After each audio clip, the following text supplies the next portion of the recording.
Oke, ini segmen ini nih, di segmen ini kita coba libatkan juga ya teman-teman mahasiswa, adik-adik mahasiswa yang sudah hadir.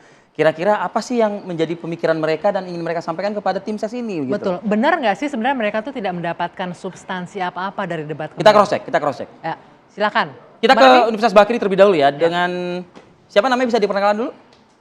Baik, perkenalkan nama saya Rafdinal Azijan dari Rafdinal. Universitas Bakri. Oke, silakan. Apa Di pertanyaan sini Anda kepada saya ingin bertanya, seperti halnya yang tadi dan debat kemarin, karena halnya debat kemarin yang mungkin para mahasiswa atau para masyarakat di luar sono melihat adanya saling menyerang satu sama lain. Dari hal itu saya bisa melihat di sosial media, lalu di komentar-komentar, di situ banyak sekali para anak muda yang tadinya mereka sudah memilih siapa yang mau mereka pilih, akhirnya menjadi bingung karena hal tersebut. Nah, dari kalian, masing-masing tim sukses, bagaimana strategi kalian cara menggait anak muda agar mereka bisa memilih lagi salah satu pilihan mereka dan bagaimana caranya kalian biar mereka bisa memilih salah satu paslon dari kalian. Oke, kita mulai dari Bung Ciko Bung Ciko terlebih dulu ya. dahulu ya. Ini malah membingungkan habis debat katanya Silakan, Bung Ciko. nonton. Saya rasa itu yang kita harus mendefinisikan dulu kata-kata debat. Kata debat kalau dicari dalam bahasa Inggris debate, kalau di bahasa Indonesia kan debat artinya memang bersanggah-sanggahan. Artinya bukan untuk rembukan, ini bukan arisan. Arisan aja suka berantem ya kan. Apalagi ini acara khusus debat-debat capres dan cawapres. Tadi saya berulang-ulang sampaikan di berbagai forum saya sampaikan bahwa debat ini sesungguhnya adalah ajang untuk pemenuhan hak publik untuk mengetahui visi, misi, gagasan dan kompetensi daripada calon presiden maupun calon wakil presiden. Nah, pada prinsipnya tadi setuju memang kadang-kadang dalam pelaksanaannya ada melenceng sedikit dari penyampaian visi misi dan gagasan itu. Tapi kalau kita mau jujur, yang salah adalah format dari debat itu sendiri. Debat itu formatnya 1 jam 50 menit tapi tidak murni 1 jam 50 menit, dipotong iklan dan lain-lain, dipotong dengan upacara-upacara seperti di Indonesia ini kan apapun diupacarain. Ya, CV-nya satu-satu panelis dibacain. Padahal Bung itu Ciko. tidak perlu. Nah, ini yang saya rasa harus diperpanjang lagi. Kita bisa menyaksikan dangdut, pemilihan diva dangdut 5 jam. Kenapa kita harus menonton debat capres hanya 2 jam? Diva dangdut itu bisa 5 jam dan 3 kali, 4 kali seminggu. Ya kan? Ini untuk pemilihan 5 Bung tahun Ciko. sekali. Harusnya Bung lebih Ciko panjang belum lagi. terjawab apa yang dilakukan agar mereka bisa dan mau memilih. Lebih fokus menyampaikan dalam visi misi dan gagasannya nanti di debat debat berikutnya mungkin ya kan gitu. Baik, Oke, Grace. Karena tadi Bang Ege ngomong soal strategi, saya jadi ingat. Jangan-jangan ini memang strateginya para paslon yang tidak menguasai isu pertahanan keamanan seperti sebuah pepatah, if you can't beat them, confuse them. Gitu kan. Jadi kalau udah tahu, wah nggak bakal bisa menang nih isu pertahanan keamanan geopolitik lawan Menteri Pertahanan Keamanan. Udah lah bikin pusing aja orang yang nonton gitu kan. Akhirnya seperti teman-teman tadi bilang, kita jadi nggak ngerti apa sih sebenarnya siapa yang benar siapa yang salah gitu kan. Jangan-jangan itu strategi juga ya Bang Ege.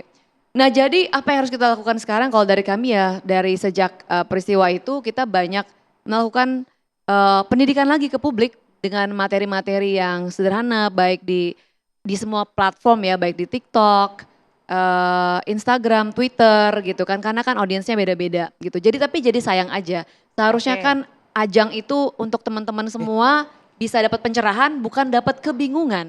Oke, baik Bung Mardhani. Kalau teman mahasiswa lihat Mas Anies Baswedan yang paling konsisten sangat menghargai intelektualitas pemilih. Ada program Desak Anies. Itu bisa dilihat di YouTube. Luar biasa pertanyaannya. Bahkan nyun sewu lebih tajam pertanyaan teman-teman Desak Anies kepada Mas Anies ketimbang Mas Anies kepada Pak Prabowo. Dan Mas Anies menjawabnya dengan lugas, dengan santai, dengan tajam. Dan akhirnya wow, orang-orang akhirnya pindah memilih Mas Anies. Ada Mas Anies live TikTok, sederhana. Tapi 340 ribu live yang gabung. Jadi jangan underestimate kepada pemilih. Anies Baswedan sangat menghargai intelektualitas pemilih. Oke. Baik, terakhir saya minta ke masing-masing panelis singkat saja. Ini kan publik terutama anak-anak muda ini masih berharap mereka bisa menyaksikan hal yang substansial dalam 2 debat yang tersisa, debat Capres dan juga Cawapres. Apa? Mungkin bisa masukan atau yang diharapkan lah dari 2 debat Iya terakhir? betul, yang pertama format ya, format debat kita ini yang mungkin harus diperbaiki dengan cara begitu menurut saya sulit. Yang kedua, perlu juga kali bantuan Jui tadi dan lain-lain, istilah-istilah yang sensitif mungkin dicari padanannya lah. Pesawat bekas, itu saya sama Kodari pesawat pre-love misalnya gitu ya, atau apalah gitu. Jadi kan nanti pada waktu debat nggak ribut itu, nggak ribut ya. Pesawatnya pre-love kan enak tuh, thrifting, kurang lebih begitu ya. Jadi supaya lebih Emangnya tapi tas. lebih penting daripada itu, anak-anak muda ini tetap loh, walaupun mereka itu berdebat, kadang-kadang terpancing strategi yang disiapkan sebelum debat dan pasca debat kan berlanjut tuh strateginya di macam-macam. Ada kan? yang nangis. Enggak, saya nggak dengar. Tapi strategi itu bisa sebelum sesudah ini cari tahu mana yang kira-kira persis Baik, Bang. dan mungkin dilaksanakan buat semua yang belum membuat keputusan. Oke. Karena debat itu pasti ada pengaruhnya. Kalau nggak ada pengaruhnya, maka para capres yang tampil sebaiknya bilang begini. Karena acara ini nggak ada pengaruhnya, kita santai-santai aja. Ngapain kita debat-debat keras-keras di sini? Ayo oke. santai-santai aja yuk, misalnya. Silakan. Baju singkat. Suprastruktur untuk debat mesti diadakan, Anggi, Rivi, yaitu menghidupkan lagi pelajaran debat sejak SD. Itu yang sekarang nggak ada, cuman festivalnya 6 bulan sekali, cuman sekolah-sekolah favorit. Ya. Tanpa itu akan begini terus. Terima kasih. Oke, baik. Terima kasih Bapak-Bapak sudah hadir. Panelis, Bung Mardhani terima kasih, Grace terima kasih, Bung Ciko terima kasih.